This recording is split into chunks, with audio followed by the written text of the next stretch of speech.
Sean todos bienvenidos a este video, en el cual junto a mi compañera Dormis Ortiz y quien les habla, Mariela Núñez, vamos a estar hablando sobre la filosofía en la Grecia clásica, pero específicamente sobre los sofistas y Sócrates. Después de varias generaciones de filósofos que se preguntaban por la naturaleza en el siglo V, ocurre en Grecia y sobre todo en Atenas una clase de ilustración y un giro hacia lo humano. Surgen movimientos que demandaban ya no solo respuestas sobre la naturaleza, sino razones para dar estas respuestas. Fundamentos por los cuales los filósofos hasta ese momento decían sostener la verdad, pero discrepaban entre sus verdades. Junto a ello, la necesidad de saber y del conocimiento comenzaban a trasladarse hacia el ámbito humano, haciéndose urgente la aparición de pensadores que dieran respuesta a cómo actuar, sobre todo en la política. El desarrollo de este movimiento, que cambia el mundo del pensamiento, es protagonizado por los sofistas y por Sócrates. Pero comencemos por los sofistas. Varios factores influyeron en el cambio de dirección de la atención de la filosofía y del pensamiento hacia temas humanos como la restablecida democracia en Atenas y el protagonismo del ciudadano en el escenario político. Esa democracia trajo consigo que los ciudadanos requerían para ejercer su participación política del saber dominar la palabra y de administrar los bienes públicos para ganarse el voto popular. Es aquí cuando aparecen los sofistas. El término sofista tiene dentro de sí, al igual que el término filosofía, la palabra sofía, que significa sabiduría. Sin embargo, esta diferencia del término entre los filósofos y sofistas radica sobre todo en el aspecto monetario. Los sofistas eran docentes ambulantes que iban de un lado a otro entre las ciudades griegas, enseñando a los jóvenes a utilizar las palabras, es decir, la retórica y la oratoria, por cierta cantidad de dinero. Los filósofos, sobre todo desde Sócrates, buscarían diferenciarse entre los sofistas por señalar que ellos no buscaban la verdad, sino que lucraban con ella. Tanto Sócrates como Platón y Aristóteles clasificaban a los sofistas como aparentes filósofos. Es decir, que se dedicaban a aparentar que tenían cierto conocimiento sobre algo, pero ese conocimiento era falso. Entre comillas, ese conocimiento se debía. Creían ellos que el cobro por presuntos saberes hacía que esos saberes fueran infértiles, huecos y en última instancias falsos. Pero ya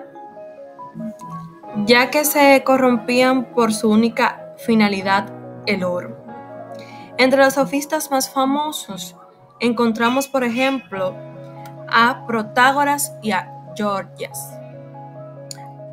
Protágoras tuvo mucha influencia en Atenas. Se centró en los problemas de la retórica, del lenguaje y sostuvo que el hombre es la medida de todas las cosas, generando un relativismo en todas las clases de conocimiento. Es decir, que para Protágoras no existía una única verdad, sino que la veracidad o falsedad de un discurso dependía totalmente de que tanto este podría convencer a quien lo escuchaba, utilizando las palabras correctas para persuadir al público.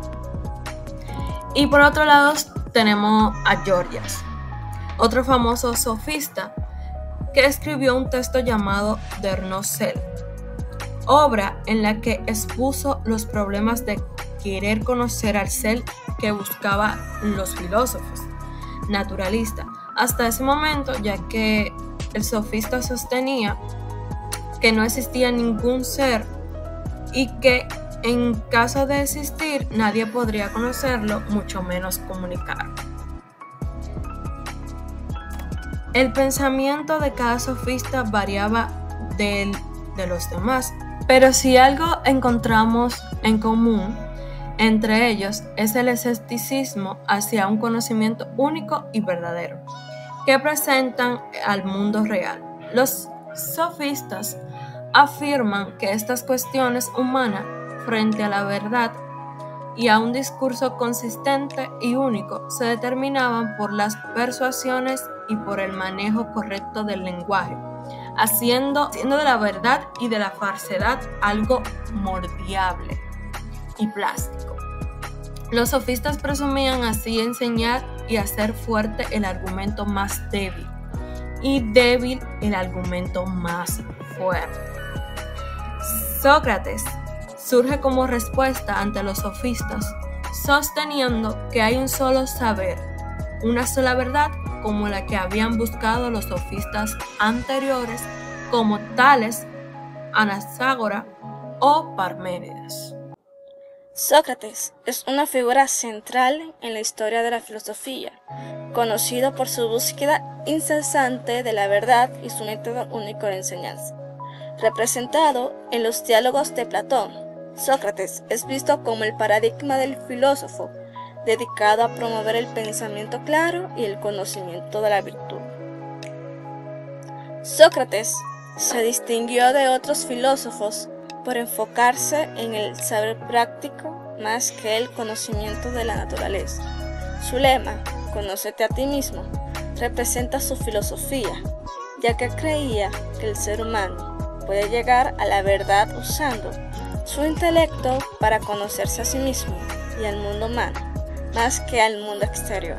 Para Sócrates, a través de la discusión y el debate, creía que podíamos acercarnos a la verdad. Nuestros conocimientos sobre Sócrates provienen principalmente de los escritos de Platón y, en menor medida, de Jenofonte. Sin embargo, sus descripciones difieren. Por ejemplo, Platón afirma que Sócrates prefería la ciudad, mientras que Jenofonte aseguraba lo contrario, es decir, afirmaba que a Sócrates le gustaba el campo. Otros contemporáneos, como Aristófanes, lo satirizan en sus obras. El gran interrogante en torno a Sócrates, conocida como la cuestión socrática, se centra en cuánto de la filosofía expuesta en los diálogos de Platón corresponde realmente a Sócrates y cuánto es producto de Platón. Se acepta comúnmente que los primeros diálogos de Platón reflejan bastante bien las ideas y métodos del Sócrates histórico. Sin embargo, en los diálogos posteriores, Sócrates se convierte en un personaje literario utilizado por Platón para expresar sus propias ideas. La filosofía de Sócrates se practicaba en las calles, debatiendo y cuestionando conceptos como virtud, valentía, piedad y belleza. Sócrates creía que estos términos tenían un único significado, aunque a menudo desconocido. Mediante preguntas, exponía las deficiencias en las creencias de los atenienses y ayudaba a perfeccionar sus definiciones hasta lograr un verdadero entendimiento. Este proceso, llamado mayéutica, consistía en ayudar a parir ideas, similar a como su madre, una comadrona, ayudaba a dar a luz. El método socrático, o elencus, es un proceso dialéctico en el que Sócrates cuestiona a sus interlocutores para llevarlos a una mayor comprensión o a darse cuenta de su propia ignorancia. Este método se ilustra claramente en el diálogo Laquis, donde Sócrates y sus interlocutores discuten la naturaleza del coraje. A pesar de sus nobles ideales, las opiniones de Sócrates sobre la virtud y la ignorancia han sido criticadas por no ser psicológicamente realistas, ya que no consideran fenómenos como la acrasia, es decir, falta de voluntad. Además, la idea de que todas las virtudes están unidas y una persona que posee una virtud las posee todas es cuestionada por la experiencia diaria. Sócrates es una figura compleja y multifacética, cuyo enfoque en la vida examinada y la búsqueda de la verdad continúa inspirando a filósofos y pensadores. A pesar de las incertidumbres sobre la precisión histórica de sus ideas, su influencia en la filosofía occidental es indudable. Sócrates nació en Atenas alrededor del 470 a.C. y murió en el 369 a.C. Tras ser condenado a muerte por impiedad y por corromper a la juventud de Atenas. Aunque tuvo la oportunidad de huir, decidió obedecer la ley y aceptó su condena, muriendo al beber veneno, como se le había ordenado. Durante su vida, Sócrates debatió con políticos, poetas, sofistas y artesanos, dejando un gran legado con su método de argumentación. Su ejecución dejó una profunda impresión en sus alumnos, en especial en Platón. Platón escribió numerosos diálogos que inicialmente registraban las enseñanzas de Sócrates, pero más tarde se convirtieron en un medio para desarrollar su propia filosofía.